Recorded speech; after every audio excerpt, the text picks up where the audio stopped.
يستطيعها لأن تقوم مقاما لا يقومه الرجال ولا يطيقونه.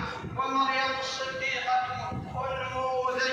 نموذج يؤكد هذا المعنى، يشير بها القرآن ويجعل مواقفها دروسا تحتذى للأجيال.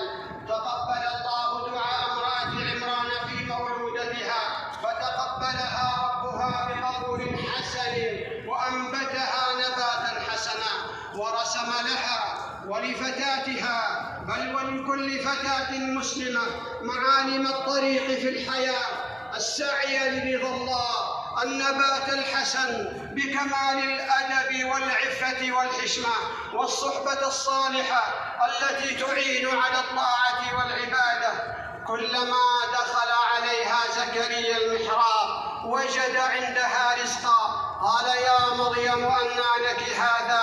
قالت هو من عند الله، إن الله يرزق من يشاء بغير حساب. فالله قد ييسر للإنسان من الرزق ما لا يكون في حسبانه، يرزق من يشاء من عباده بغير عوض وبغير حساب.